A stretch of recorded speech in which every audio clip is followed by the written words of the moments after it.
Welcome back, everyone, to our Rocket Rabbit Commentaries, movie commentaries, because, yes, we still actually do these.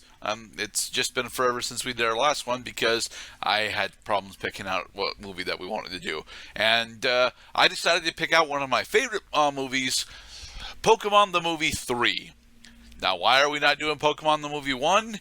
Because Pokemon the Movie 1 recently got a CG animated remake, and I don't think I could actually find that one.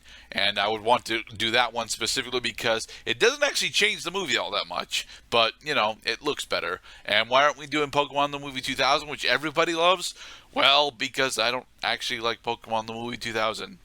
Sorry. But this one is absolutely fucking amazing. Mostly because we have a much darker, okay, it's not because of the much darker theme, although, to be perfectly honest, I feel it's because of the much darker theme that we've got. And because our characters have progressed to the point to where they're actually allowed to be slightly more than just their jokes. Because, you know, Brock, at least in the anime, was effectively one joke. And here, Brock is actually really good. Have you seen this movie before, Mr. Cloud? Yeah, I saw this movie in theaters growing up, as a matter of fact. Awesome. I remember enjoying the movie, certainly. I just thought that this being the third installment in the feature-length Pokemon movies to hit theaters in the United States, that this was another stepping stone on a slippery slope down in a downward spiral of quality. Not to say that it's a bad movie, that it makes you wish that the movies were either staying the same level of quality or going up, but this felt like a step backwards. Really? You think that this is actually worse than Pokemon 2000? So slightly. I think I have fonder reminiscences of Pokemon 2000 than this movie. Okay. Especially considering that I still remember to this day, like, where I was when Pokemon the Movie 2000 was 5 days away from hitting theaters. Okay.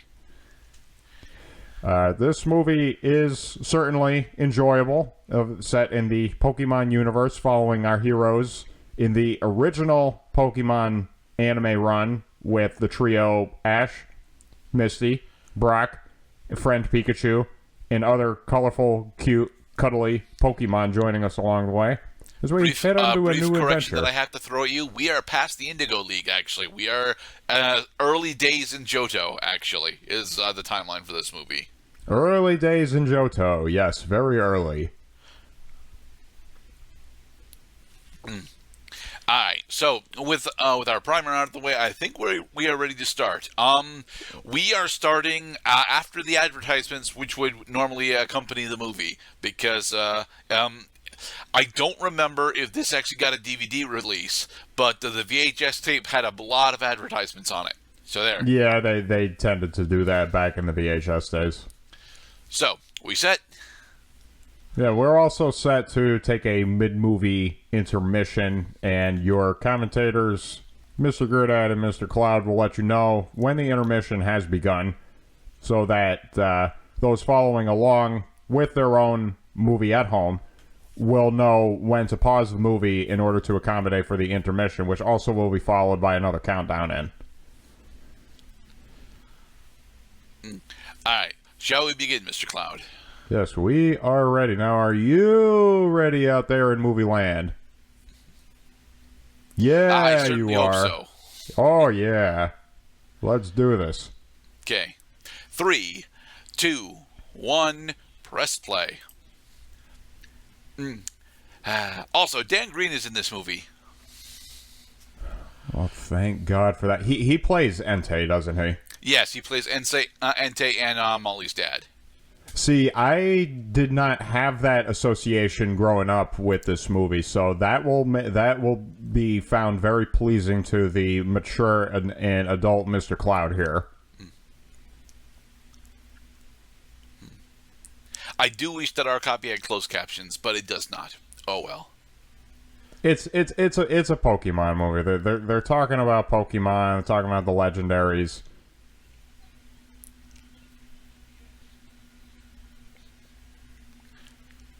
The unknown. I'm not entirely sure how much the dub actually changes the story. I think Spencer's wife is left him specifically because he was too committed to researching the unknown. You know, that's one of many fun jabs that we make at the cartoons and movies growing up. Is like we have these. We could draw these inferences that are not necessarily grounded in reality, but are supported by numerous clues. You know, where's mother? Where's father? Is Andy from Toy Story actually a psychopath? Only a little bit. That's a Pidgey. You got mail. Right, messenger Pidgeys. Because Spencer here is in talks with Professor Oak. Ain't that right? And Professor Elm, actually.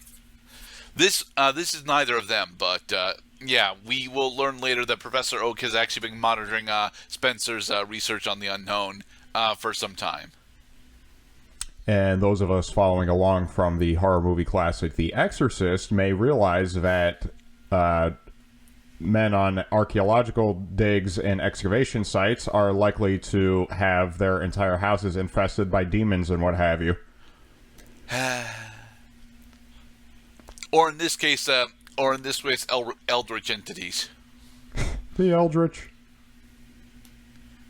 The movie does do well at getting you seated with these brand new characters in their really cool mansion. Bye, Spencer. And behold, we have returned to the ruins of Elf. That's right. The alphabet.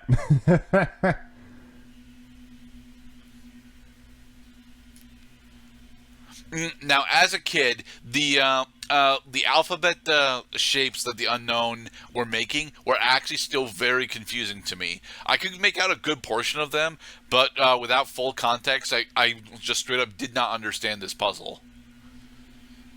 Oh, right. Solving the puzzle of the ruins of Alf, yes. Mm-hmm. Huh. Scrabble pieces.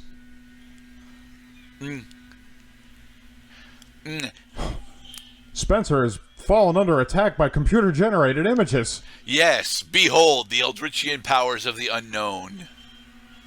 Well, that accelerated quickly. Very quickly. And now Spencer is gone from the movie. You got some splaining to do, mister. What'd you do with your buddy?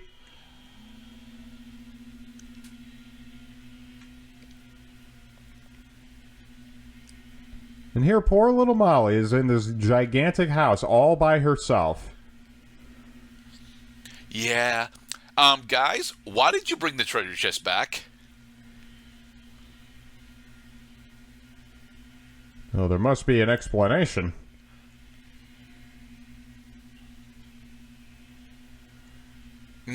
Just not on screen, because, you know, we're not allowed to actually say the word death on screen.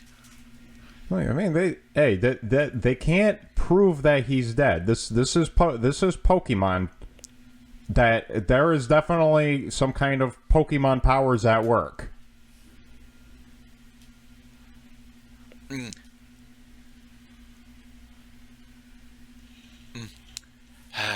And so Molly opens the cursed treasure chest. Right. The Pandora's box allegory.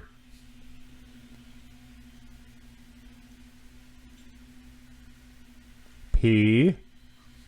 Tier. Griffin. Peter Griffin.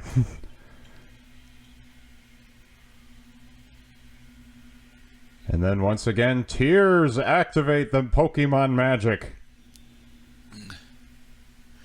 Don't you wish Unknown were actually this powerful in the games, Mr. Cloud? I mean, at this point, like, the Unknown are just despicable. And to answer your question, yes, I do wish the Unknown were this powerful. Unknown actually, on its own, is a mediocre Pokemon at best. No. On its own, Unknown is a useless Pokemon, Mr. Cloud. Like, the only point of it is to try to collect all the 26 iterations.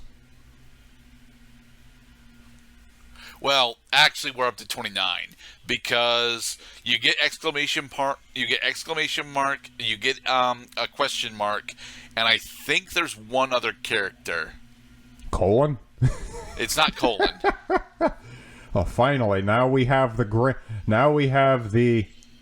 grammar to support the letters. Let it go, let it go. It's Can't all hold it back unknown anymore. anyway. Here I stand In Cthulhu's embrace. Ah, come on, little girl's gonna be just fine. Look at all little girls' happy little googly eye looking Pokemon friends. Because really, that's the only thing that's stopping this from being truly horrifying. One, of course, is Molly reminiscing story time with Papa, and also that the unknown do at least look somewhat cute.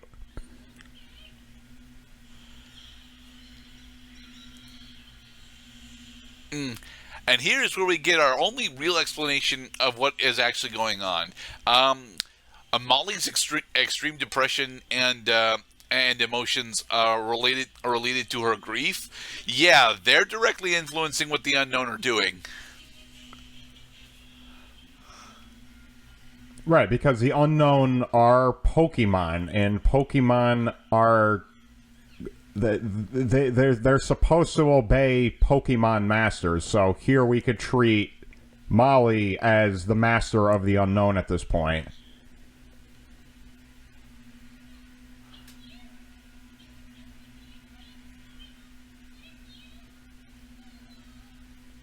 Aw, she summoned a mirror duplicate of a legendary Pokemon.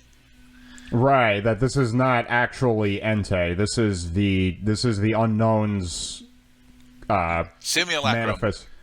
Sure. That sounds way closer than what I had in mind.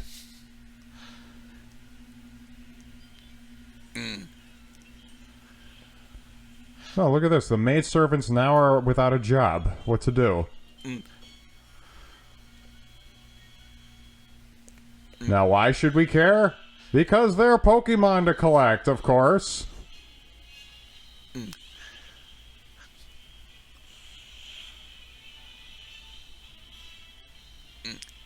I really do enjoy this movie, damn it. It's a good blend of traditional animation and CGI, which also is what Pokemon the first movie and Pokemon the movie 2000 had accomplished. What was CGI in Pokemon the first movie? Because I think it was just the birthing tubes, wasn't it? Well, that's just it. Any amount of CGI is going to be held in contrast to the rest of the animation style. And just like a typical episode of the anime Pokemon, we have the narrator. Yes. Hey, Although Mom. God, you're useless. I think actually they used a different voice actor for the narrator for the movies. Maybe? Possibly.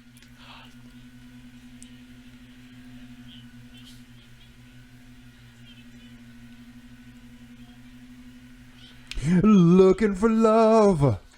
Oh, baby.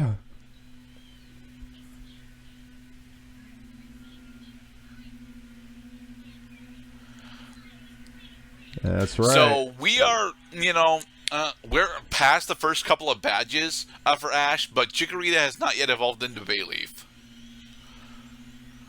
Grand Ball. Yes.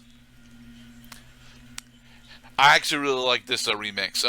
It's really weird because because the Pokemon remixes are honestly a much higher quality than the original Pokemon theme, in my opinion.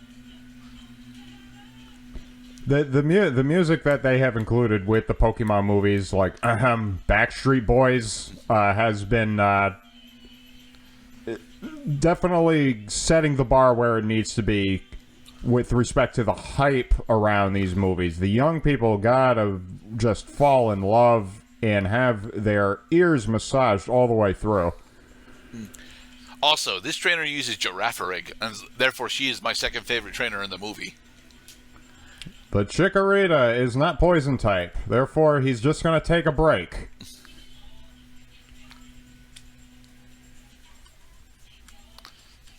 One more step No. up the ladder. No, see? But has Ash does Pokemon. have his shiny Noctowl, so... Pikachu, Apom, Noctowl, high five. Alright, Apom is just monkeying around at this point. With his stupid tail hand. High five.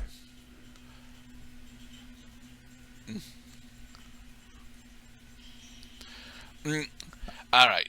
Oh, also, Ash manages to remember that he still actually has a good portion of his Kanto team tied to him as well. So, yes, this Bulbasaur should absolutely destroy this Butterfree, actually, because, you know, it's upwards of level, 40-ish. Nah. Okay, yeah, level 40 Bulbasaur, maybe. But what if it's a level 38 Butterfree? It's unlikely. Hey, Cyndaquil. All right, now we see the third of the three Johto starters against Mankey. Yep, it's Mankey. Yep. Boing! Cyndaquil is so fucking adorable. It's a whole new world. Fire graphics. Pokemon fainted. Yeah, kick ass. Catch 'em all. You know, this, let's see, she's played Butterfree, Apom, that Quagsire. Go get him, Pikachu. Yeah, but Quagsire is actually a ground type, so... So he just finds it funny. Now, headbutt. Boink! Whoosh!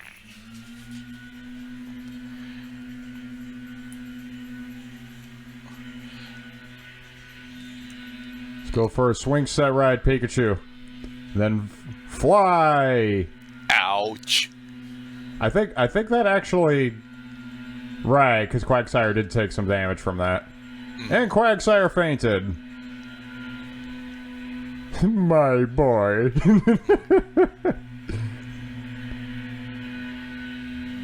That was fun. Now let's have lunch. Or breakfast, whichever.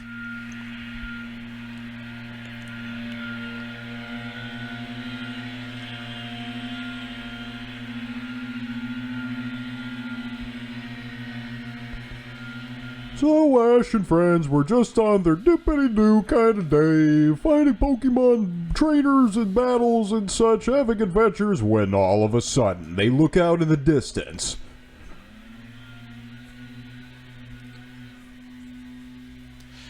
Unfortunately, Greenfield is not canonically in Johto, so... I mean, given the party that Ash has got, it supposedly is between Ecruteak and not Mahogany, but Goldenrod. Yeah, but it's supposedly between Goldenrod and Ecruteak. Damn it, Brock. He does become better later on in the movie, I promise. Which brings me to the point that really challenges the viewing experience for the Pokemon movies is context. It's just as we're filling in the blanks of context as to what's been going on in the lives of these characters up to this point, that they didn't just fall out of the sky. That if you get more for your experience if you've actually been following along with the anime, not so much the manga, but definitely the anime, so that you could recognize these characters. Because really, each of that is the premise of each of the first three movies. Is they were busy, they were doing something. Ash is on a quest to become Pokemon Master, and then this happened. Now, for the record, a majority of the movies follow that template. I know that it keeps up for both Forever and Heroes, but the connection on Heroes is much looser than it's supposed to be. Oh, hey, look, it's the camera guy and news person from Pokemon Sapphire. Oh, right. Why is it called Iceland if it's green? Because it's very cold up there.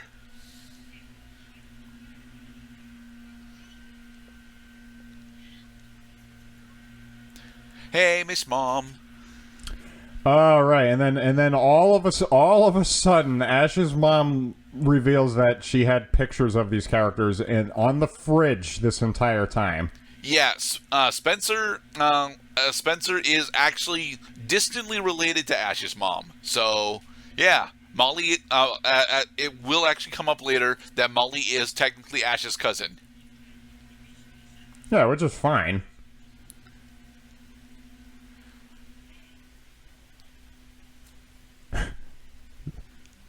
There is not much known about these unknown.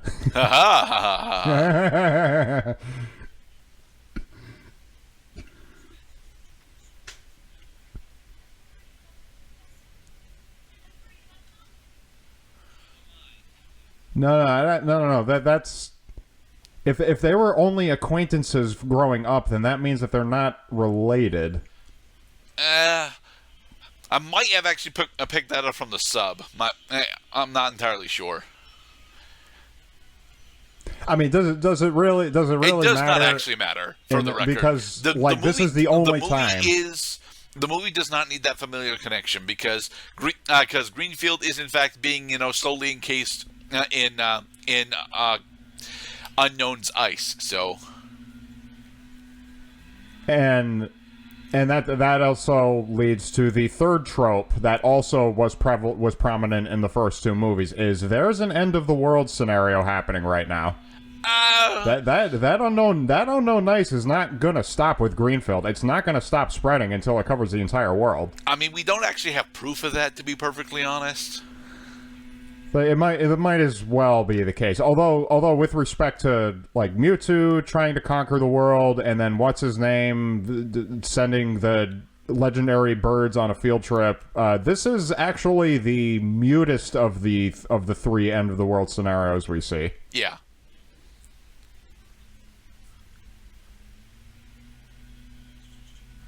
So now we understand why Miss Mom doesn't why Delia doesn't actually impart any of the other future adventures in the franchise. Well, since when the hell was Greenfield right next to Pallet Town? No, we're not next to Pallet Town. She took a car, dude. Oh. Johto and Kanto are right next to each other. Oh, in one day.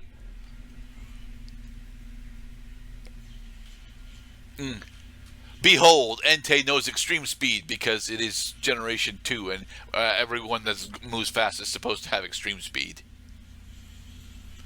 Well, by the time this movie came out, Pokemon Gold, Silver, and Crystal all had gotten you well acquainted with the legendary dogs and how they behave in the games, which is nice that Entei is actually pretty consistently well represented here. Except for the part that he can talk.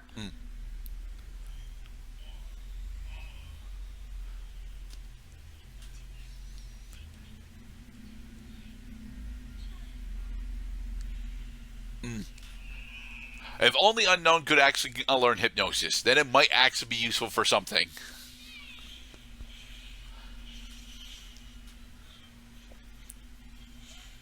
Wow, did you see that?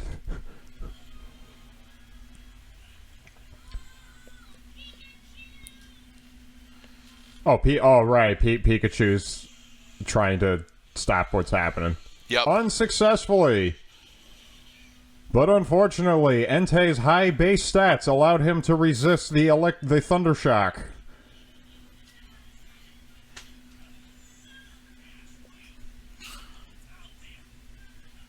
Yeah, Ash, it's unknown out there. The jokes keep coming.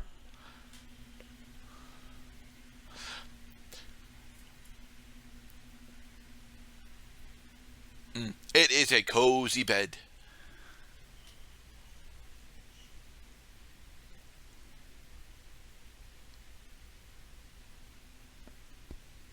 Oh yeah, does Molly? I don't think Molly even knows what her own mother looks like.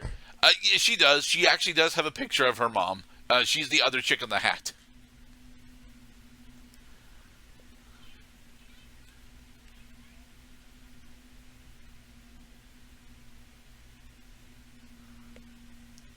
Snuggle. Kids, your parents are your parents. They're the only ones you got, and there is no substitute on earth that could come close. I mean, and Entei and Delia do come pretty damn close, mostly because they're actually here.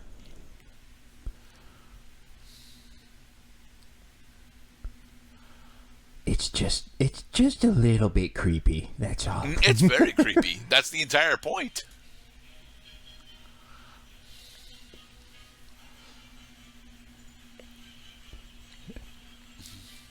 They took the windmill. And all the trees with it.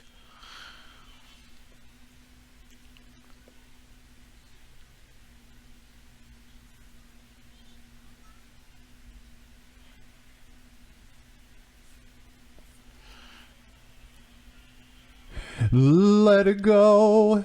Let it go. You already did that joke, Mr. Cloud. To hell with all of Greenfield.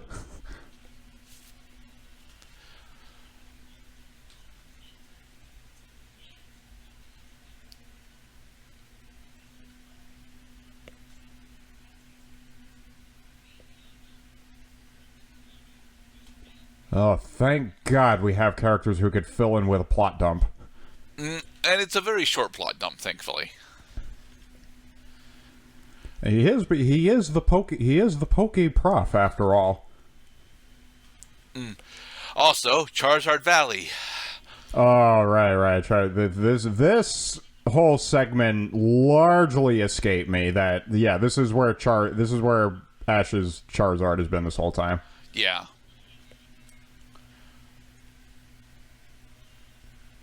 Then Charizard realizes he doesn't feel like being an asshole right now.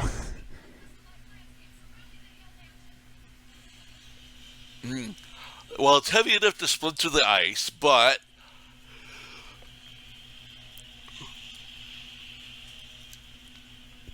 That's it. We'll take it down with machines.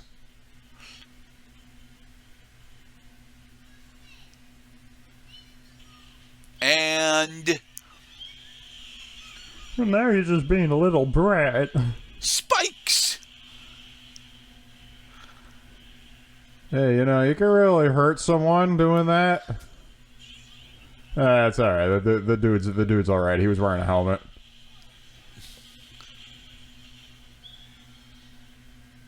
Stupid unknown.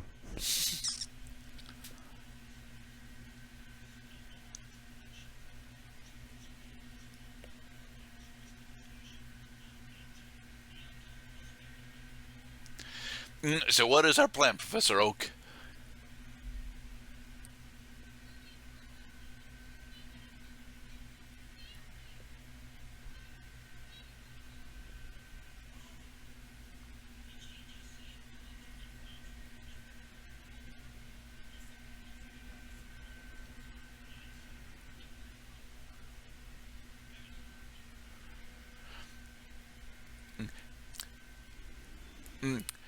But Ash is like, well, where's my call? Damn it! Do I have to just do this on my own?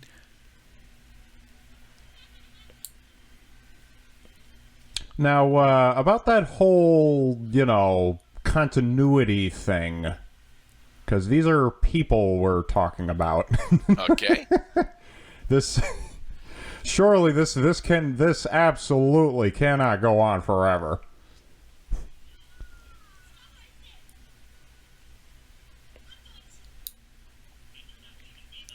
Thanks, Brock.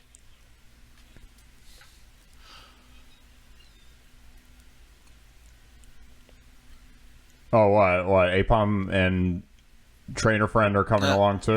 Lisa's not coming along, but she's making sure they can communicate because at this point, Ash still doesn't actually have a Poketech.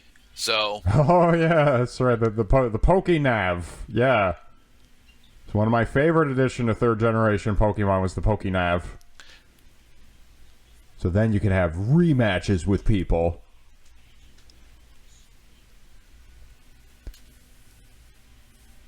Boy, this whole story is just abounding with plot convenience. That Brock actually has in his hands a map of the grounds.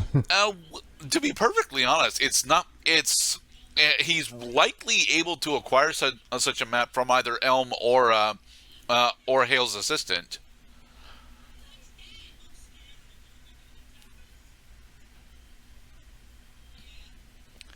Jesse, you know what large Pokemon do to your balloons. Come on. And then, because Team Rocket had tried flying in, they distracted Entei, while Ash and friends are able to make their epic intrusion. Infiltration. Right.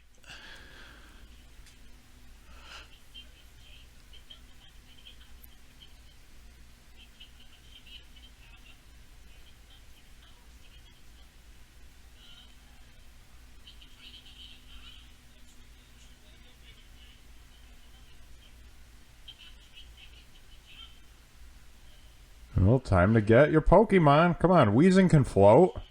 James doesn't have Weezing at this point, and Jesse does not have Arbok. Yeah. Right, they got Wobbuffet. Where all that Wobbuffet knows how to do is Wobbuffet.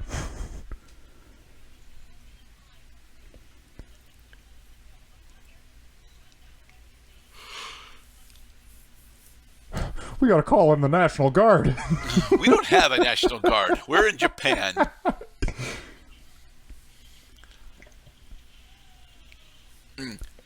So, let's see. Ash's team right now is Bulbasaur, Chikorita, Noctowl, Pikachu, Totodile, and Cyndaquil, and he gets Charizard in a moment. So,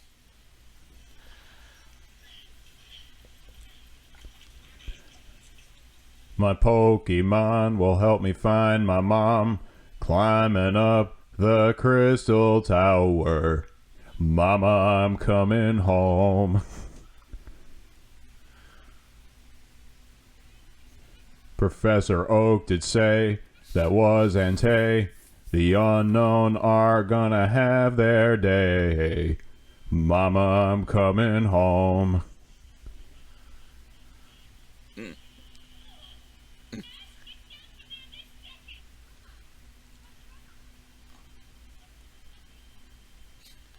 Nicely done, Delia.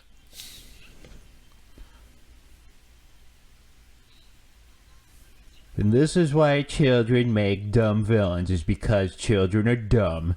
They do dumb things, like letting people do things that are gonna ultimately interfere with their plans. So Delia automatically knows what's going on. Haha. Yes, yet another hypnosis plot, just like Mewtwo had possessed, was it Nurse Joy in the first movie? It wasn't just Nurse Joy, but it was effectively Nurse Joy, yeah.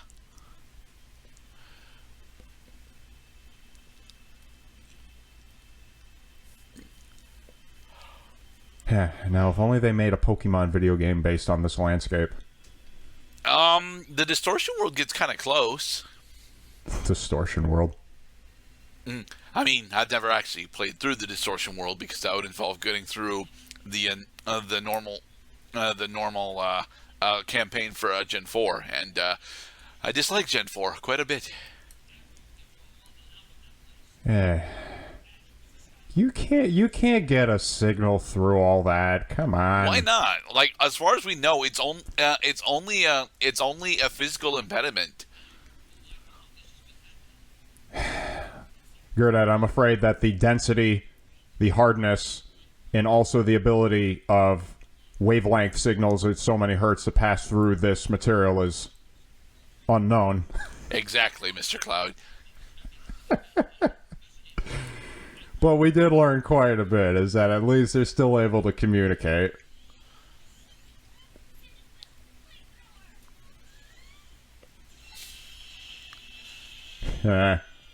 Cute noises.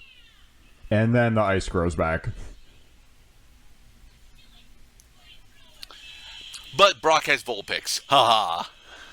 Right, I forgot about Vulpix. Yeah, they're cheating. They got too many. Okay, well now it's a good thing that Brock and Misty are, because Ash is only allowed to have 6 Pokemon at a time, and already we've seen like 7 of them. No, but the only one he's cheating with is Charizard, and Charizard isn't here yet. So there. Oh yeah, right. Like just by Charizard showing up, then suddenly, oh, looks like I gotta send my Pokemon back to Bill's PC.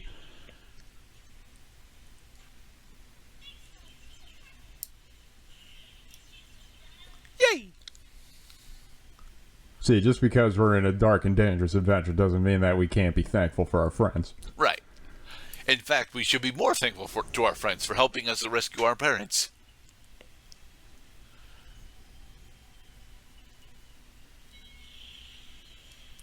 Behold the stairwell. Do, do, do, ba, ba, da, da, da, da, da, da, da, da, da. Now that we've actually gone past the news segment, the movie is actually very quickly paced, and I like that about the movie, honestly. Also, we go through a bunch of different locales, specifically Greenfield's Open Greenfield. Haha. Dream World. Just one thing that I'm thankful for is there's no, Dream World, sure. Frozen Castle and Ice Wonderland, fine. At least there's no time travel. I can do without a time travel plot right now. So is that one of your big issues with Pokemon 4? Was that the one with Celebi? Yep, Celebi.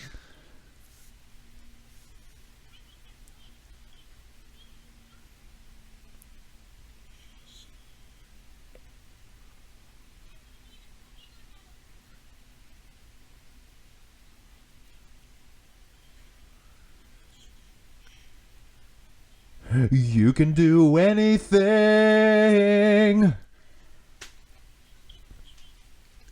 And it is nap time.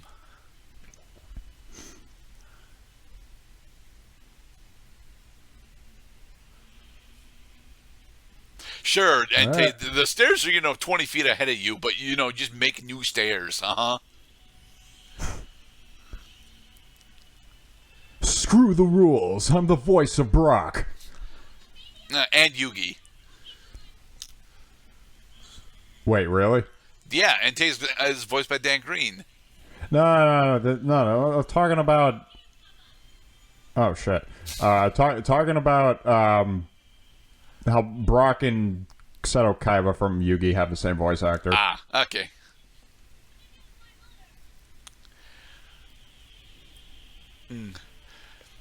Okay, so she wants to be a Pokemon trainer, right?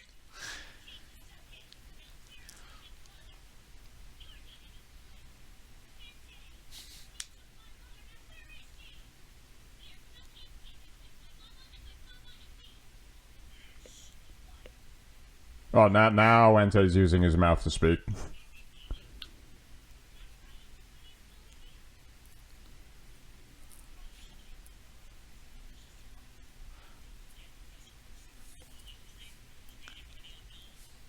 Which allows her to cheat at the upcoming battle. The dream world, yes, that's what a grand thing to include dreams. Where anything can happen in a dream. Anything. I fucking love Brock in this scene, to be perfectly honest.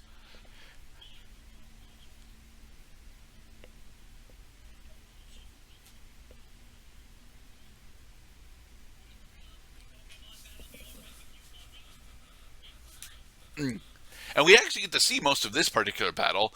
We end up skipping a good portion of the fight with Misty, sadly. And they make the Pokemon arena and everything.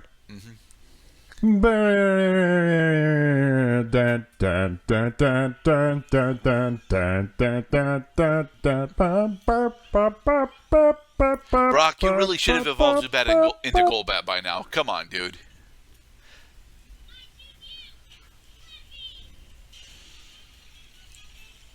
That is not a Garurumon, Mr. Cloud Person. This is a bad matchup. Yes, it is.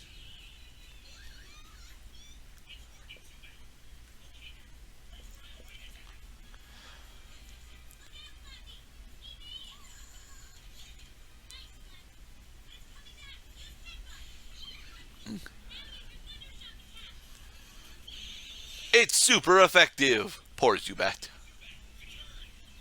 Yeah, that's right. You don't have to feel bad for them. The only time when you have to feel bad for the Pokemon is when they're about to kill each other, like in Pokemon the first movie.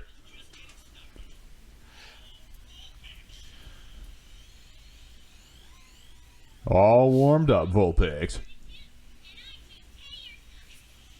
All right, because they're not real Pokemon. Just like Entei is not a real Pokemon. Right.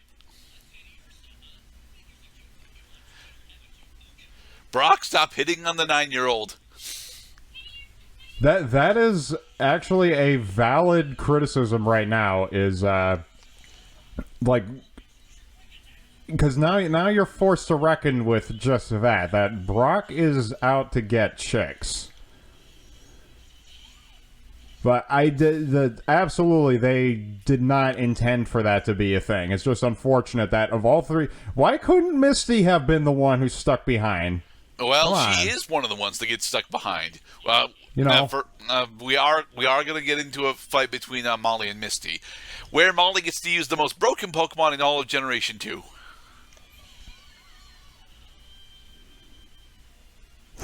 Broken.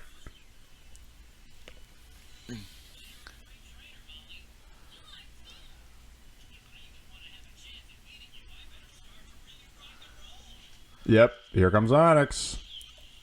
Hi, Onyx. The Pokemon that defeats almost nobody. Ever. Yeah.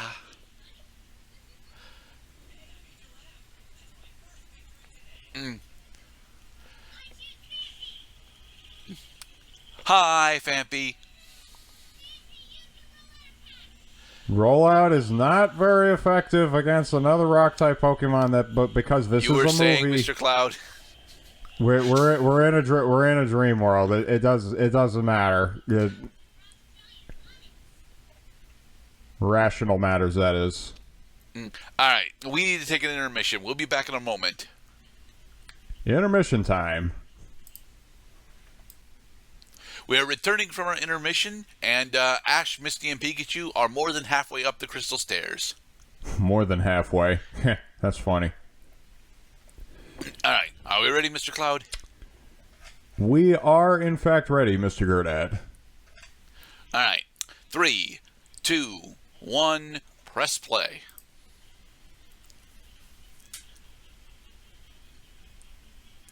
Honestly, I will say that the backing OST for this movie doesn't have all that many great pieces, but it has a lot of good pieces in it.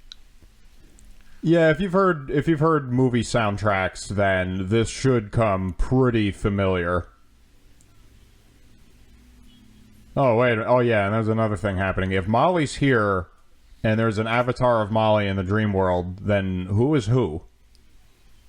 Oh no, the unknown created a simulacrum for Molly in order to have her, not actually be in danger while she's doing the Pokemon battle stuff. Oh, right. Danger. Pokemon have HP meters, but not trainers. Trainers do not have health points. Trainers do not faint. You can't damage trainers. That would certainly lend Pokemon into the hardcore realm of gaming.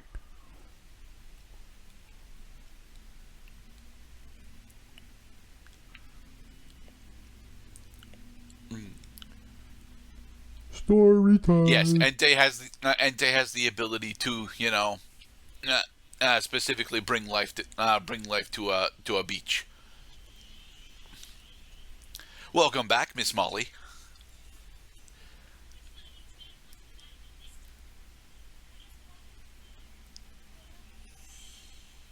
Couldn't beat her.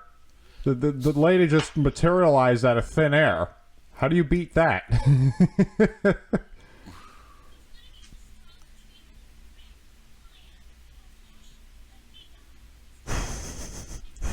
Just without hesitation, Ash says, I'm the better trainer.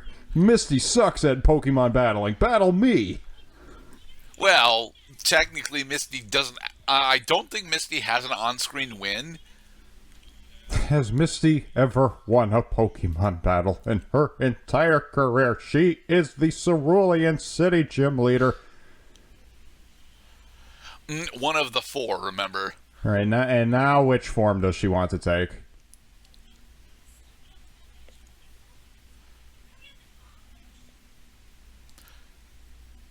So really, this is the unknown trying to stop Ash from disbanding the unknown at this point. The unknown are trying to protect themselves.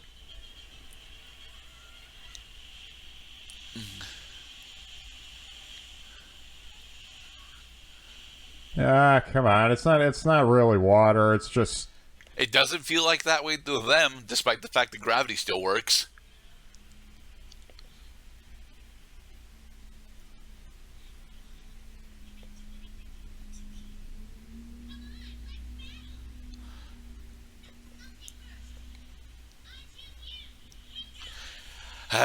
Kingdra. I hate this fucking Pokemon. For the record, I do not hate it because it's a bad Pokemon. No. Kingdra is the most broken Pokemon in all of Generation 2. Especially while you're going through the campaign. Fucking Claire's Kingdra. Ugh. And then you come to realize that the 8th gym leader has a Kingdra. It cannot easily be defeated. At an impressive level 40. Is she? Yeah, she's like level 40 or 41. Because Johto ends up being extremely ends cutting off extremely early because you have to do the entirety of Kanto afterwards and Silver, or rather Red. Right. That the Johto gym leaders cap out at level 40. The Elite Four... not 40, 45. I think... I want to say Claire's Kingdra's 44, actually. No, not the one I remember. I'm talking Game Boy Color 2001 Pokemon Gold Silver Crystal. That Claire's Kingdra was a level 40. Okay. That's really weird, because Lance is 50. Right.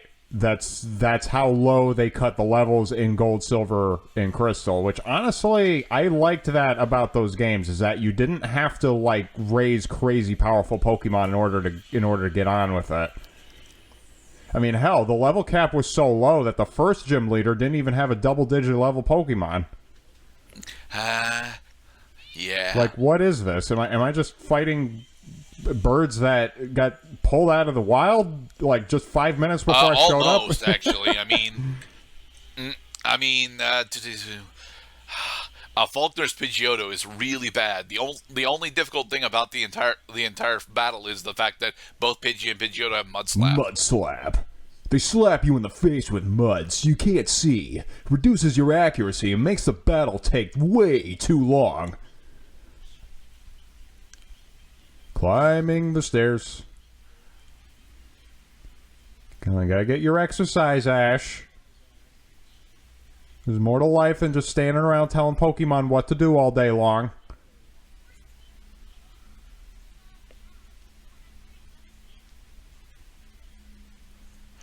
Oh, it's from my non-existent dad, Delia. It's fine. Non-existent dad. And then now we have several candidates for who Ash's dad is supposed to be, but yeah, we don't have any confirmations for it. It's not Professor Oak. It's definitely it's not Oak. Professor Oak.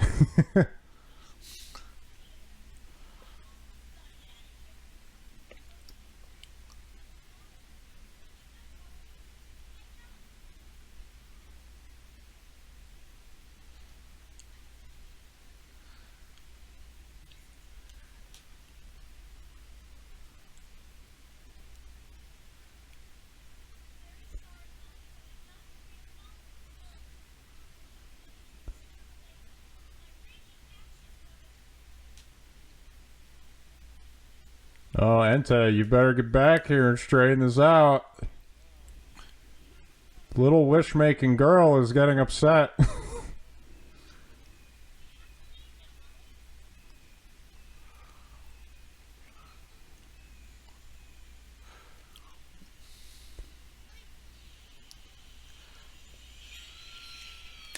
And so critical grief separation anxiety.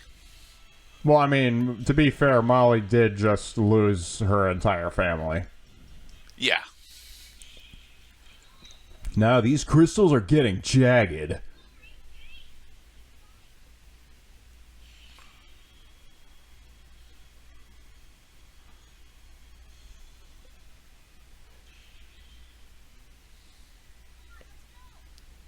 The cold never bothered me anyway.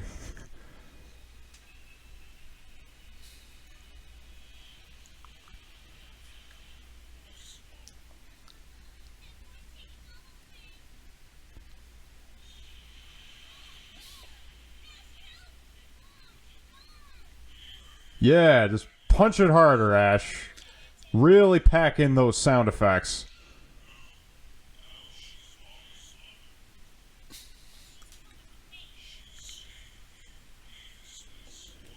You are going. You know, Ash. Ash. I like that you're actually willing to stand up to Entei, but it is another legendary Pokemon, and you've not had the best track record of dealing against legendary Pokemon. I mean, defeating them in Remember battle. the time you died? Oh no, you don't remember that. Okay. Oh yeah.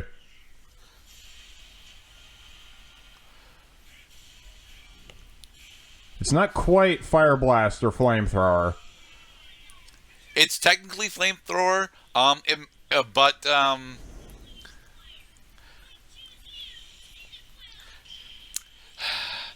Ash is still not good at Pokemon battling.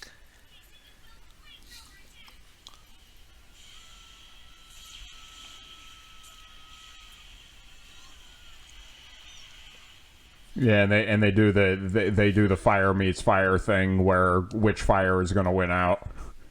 Yeah.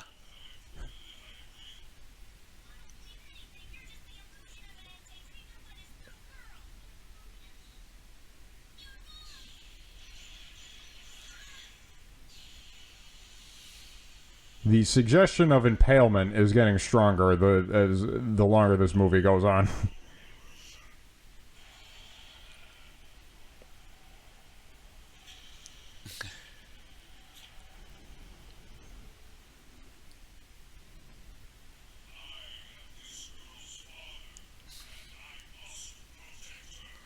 So are you going to use her name, Entei?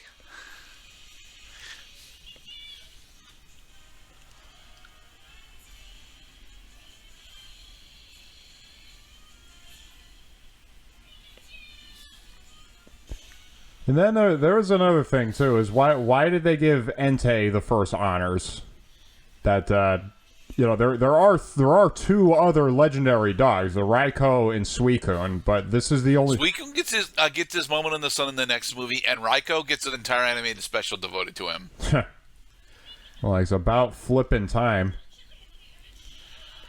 For the record, of the three, Raikou is actually my favorite.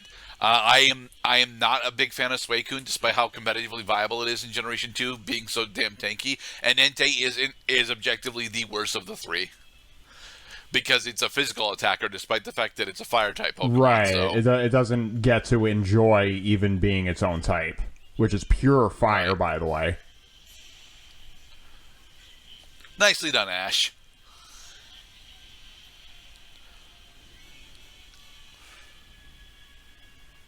All right, see ya. Whoosh.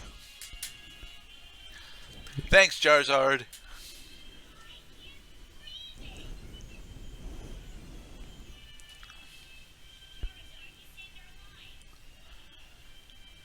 See, we can't acknowledge that death happens, but we can, prevent death.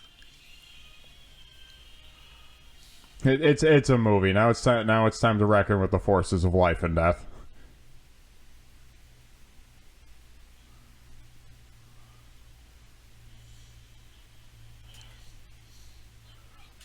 Things have gone a little out of hand here.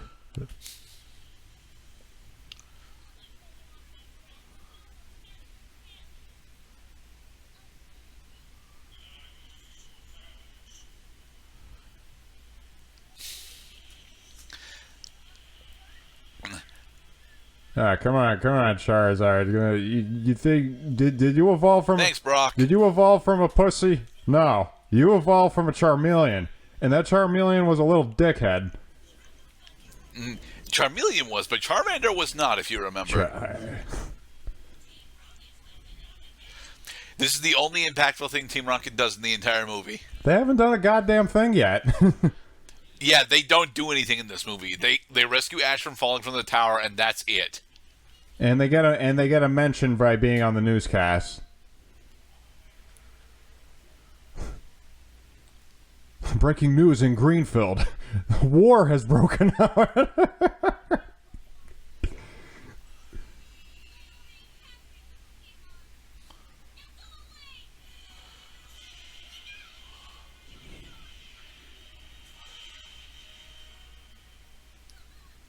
Oh, they make Pokemon battling look so cool.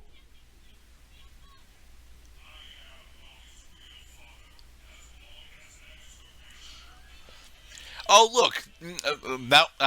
Now we know how to dispel the enchantment. Right, like they answer like it's like Jafar turning into a genie at the end of Aladdin. Like you see where this is going, and it's actually quite simple. The problem is though, is now the child has got to grow up a little. Yeah, and it is not fair for her to grow up. Well, I mean, it's not like she asked for this. It's just the GD unknown, man. They're the ones who did all this. Hell, they haven't even been on screen for the past 5 minutes now.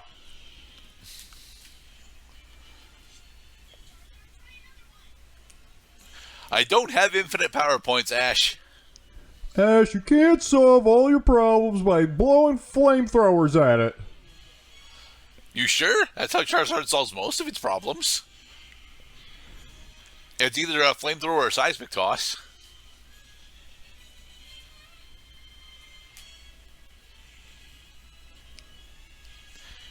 I am so fucking giddy watching this movie. I really love that we actually get extended fight scenes against Entei, to be perfectly honest. Because there really does feel, with the backing track, there feels... There's a real sense of, can we actually do this? Because Entei appears to be on the back foot for a majority of this fight, despite the fact that he's actually dominating the battlefield.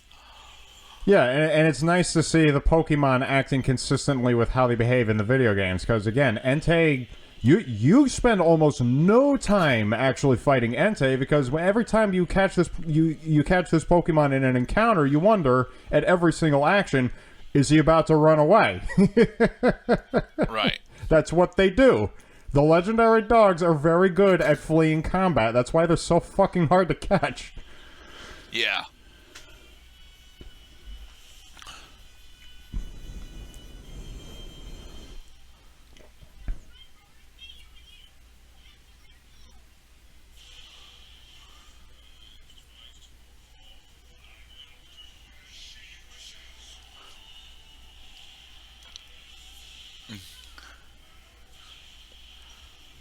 Do it, Charizard.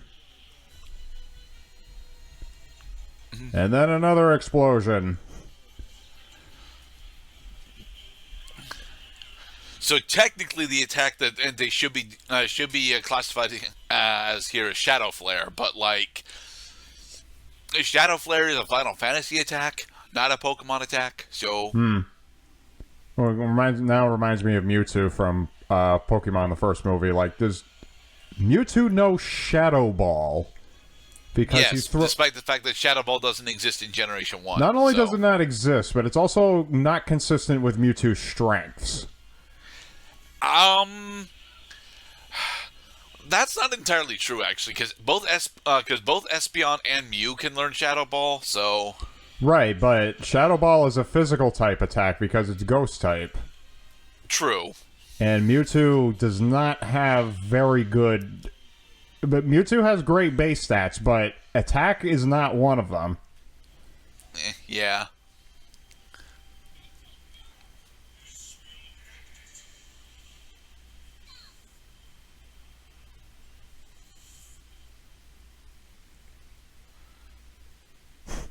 That 5-minute long Pokemon sequence was too much.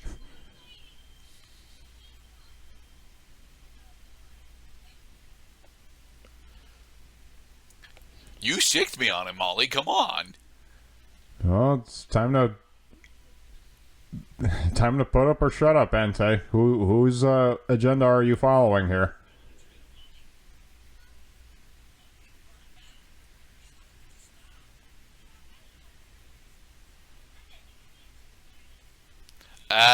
Not a gym leader. I mean, she has to pick a monotype, and Monotype. That's right.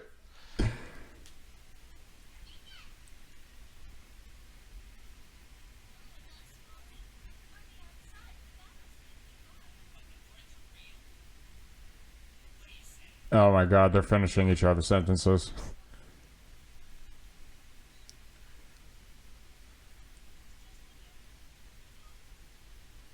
I mean, it is what Spencer would want, but he'd also want to be here for that. So,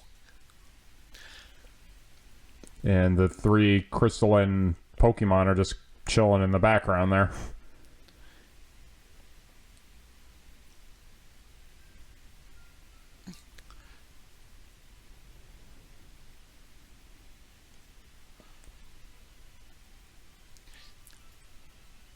Now, what to do about all this Crystal Palace that we found ourselves in? yeah, Mr. Cloud, what to do about all this spiky Crystal Palace? Well, it's starting to wane, but we're not quite through here, boys and girls. The unknown are still active?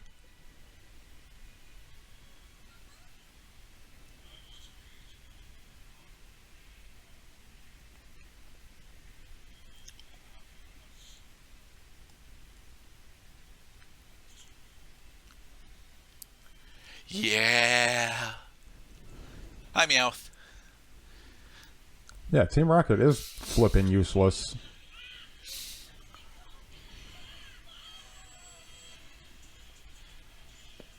We mustn't panic. We mustn't panic.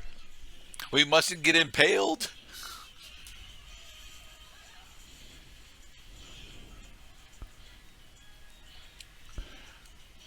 Oh, this kid just cut the crap already.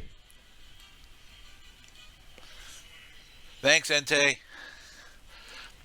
So, at some point, the unknown's connection to Molly and his fingers started to deteriorate, and we're not sure when that happened.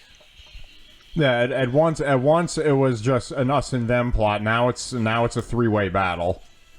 Yeah. Well, no, it's still us versus them. It's just that our team has got new members.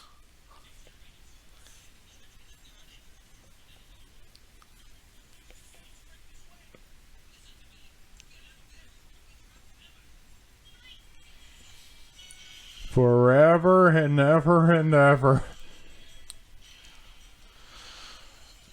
Heh. What a great way to sell Pokemon Crystal. Not really. I mean, Crystal is all about, Crystal's title is in reference to Suicune, so.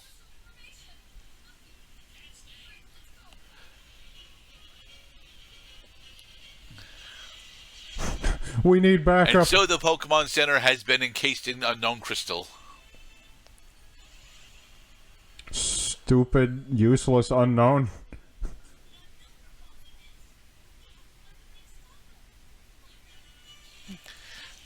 Ash? Again, your win record against legendary Pokemon is what? 1-3 right now? Yeah, like that time he tried punching Mewtwo in the face. Yeah. Look, this is why Pokemon exists. Let Pokemon do the fighting for you. Because I'll be goddamned if the next Pokemon game that I play, I have to develop a stat tree for the trainer. Well, you have to develop action combat skills in Arceus.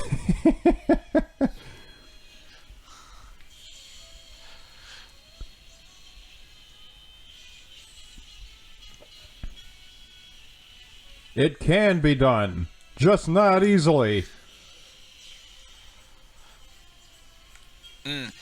So, in the novelization for Pokemon the Movie 2000, one of the big things that they end up showcasing slash skipping over in the for the dub is the fact that Weezing's smokescreen, Charizard's flamethrower, and Pikachu's electricity do a chemical combination that allows them to explode their cages. That was in the novel version of that story only. Yep. Yeah, I remember they took some liberties with the novelization of Pokemon the first movie, a copy of which I still have to this very day for the record. It's a cruddy old paperback that looks like it's been sitting in a box for 30 years. It's because it's been sitting in a box for 20 years. Yeah.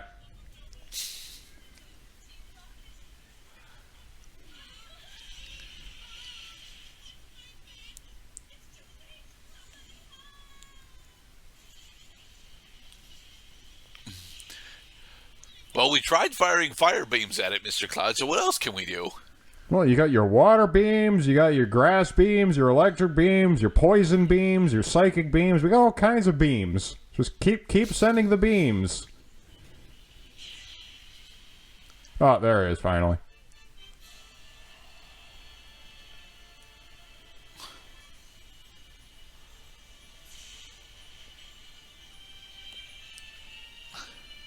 Yeah, now that Pokemon that we struggled just so much to actually defeat in battle, now he's on our side. Yay! And it's awesome.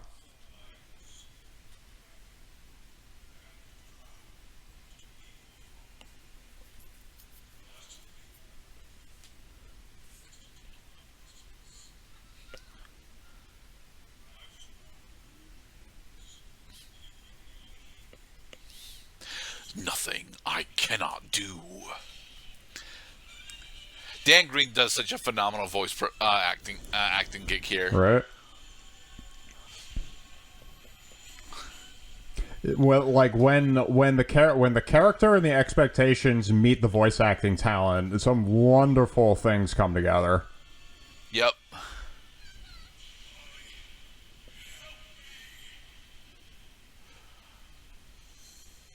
What have I been explaining the past 35 minutes?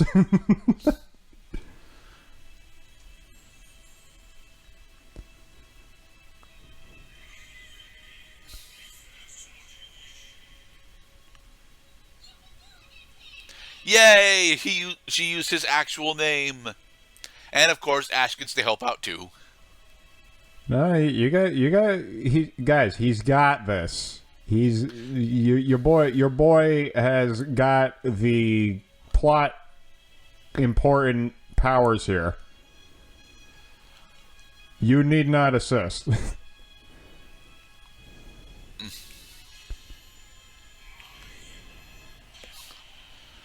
And this is supposed to be Sacred Fire, but I don't know.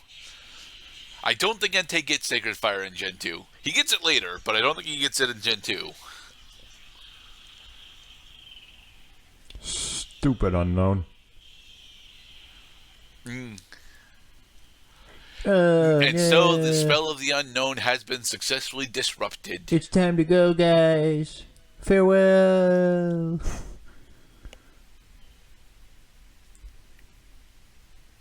I guess part of the flaw of this movie also is that at the end that the villain is a conglomerate of derp-faced looking characters.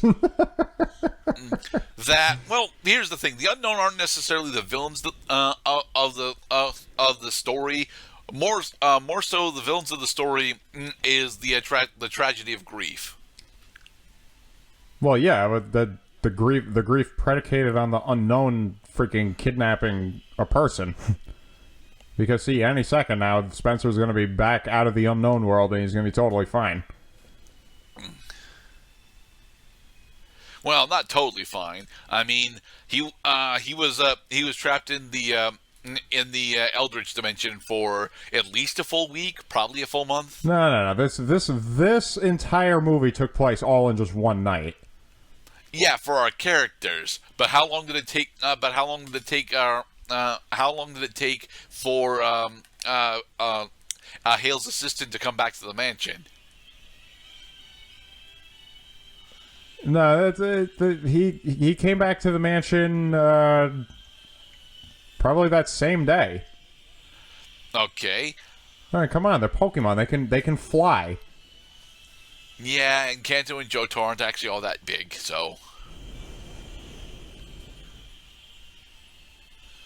And so peace has returned. The green field is green. Once again. Again. Woohoo! And we even restored the windmill. And it was all just a dream. No, it wasn't, Patrick.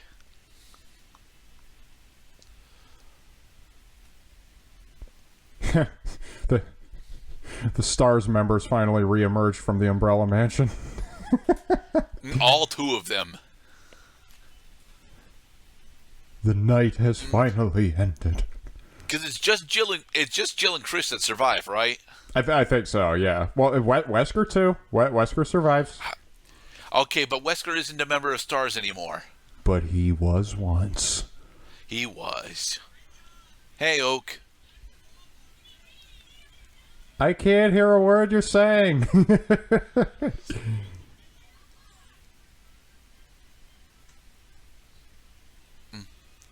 It's a cloud. It's a cloud in the shape of Entei. Hey, oh, come on. What about Molly?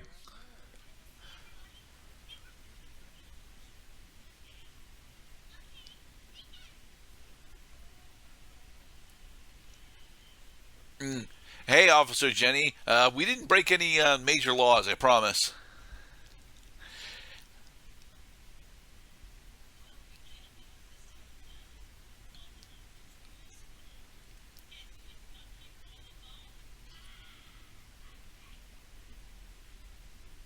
That's right, Wobbuffet. I do like that about Wobbuffet. He just emerges from the Pokeball anytime he feels like it.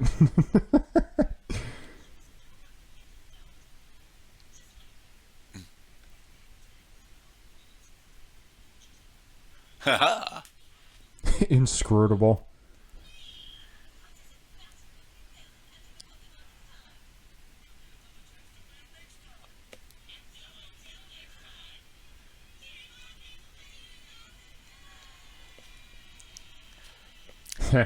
Guys, there's probably a very accessible stairway that you can use. Stop talking to the camera.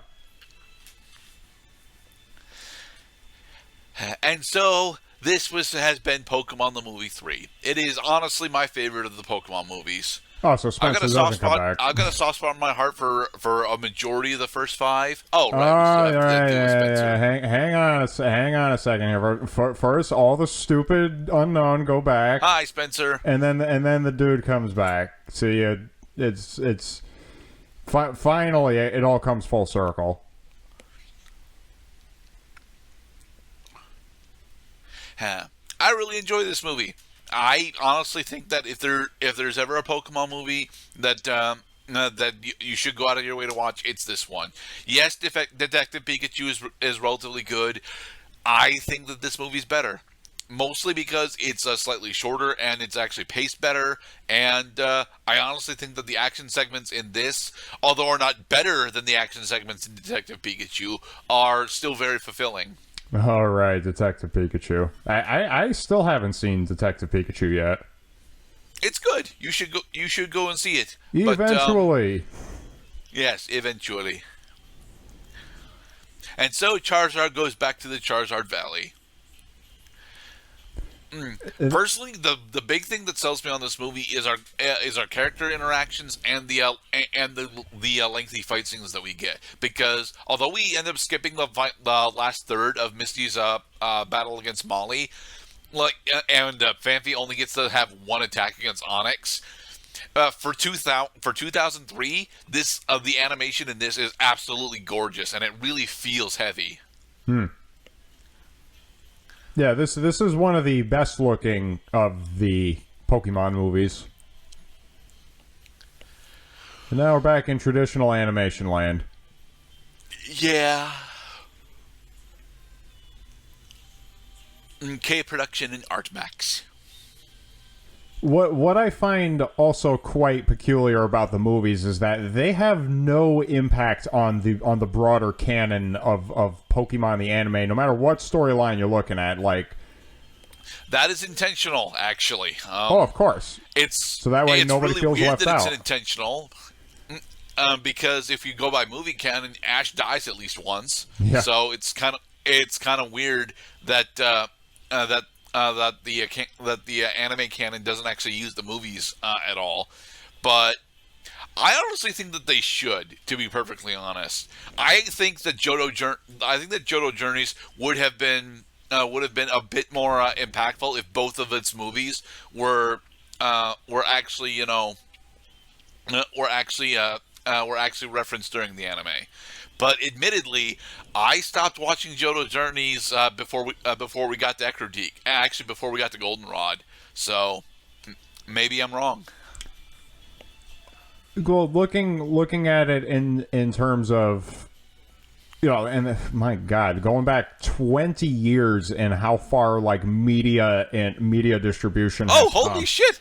Spencer got his wife back. It looks like the unknown had granted just one last wish.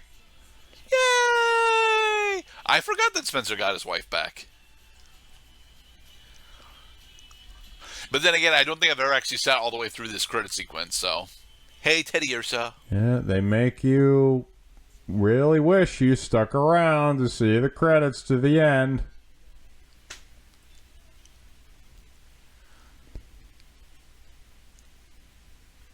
Well, So do they just sell sunflower seeds, Mr. Cloud?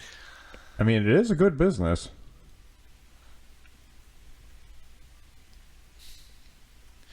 All right. Are there any other Pokemon movies aside from the first one that you would recommend, Mr. Cloud? Hey, you can't... If you walk away from Pokemon the movie 2000 without having Lugia's theme stuck in your head, then you just weren't paying attention. Yeah, Lugia's theme is pretty kick-ass. It's one of those themes where some friends of mine who also grew up with the Pokemon movies, like they'll put it on, they'll either stream it or they'll put it on MP3, and I'll stop and say, "That's Lugia's theme, isn't it?" And I was right. I absolutely adored this movie, to be perfectly honest. See, he's on his way to Olivine. Nice. And so Ash is on his way. Where the hell is the narrator? It's the credit sequence. The narrator's gone, dude. Now that is breaking canon. All right, everyone. This has been us commentating over Pokemon the Movie 3. I enjoy it. You will probably enjoy it if you're a fan of the franchise. And yeah, go out and see it if you can. Yeah, we thank you for sticking around with Rocket Rabbit Commentaries while we go through the movies that helped shape who we are. Having grown up from a time when Pokemon was all the rage into the modern day, where now it is laughably dated. Oh, come on. Pokemon is still a good franchise. It's not as good as it used to be, mind you, but it is still a good franchise. And we encourage you to explore more Pokemon, check out the games, and be the very best you can be. Be safe, everybody.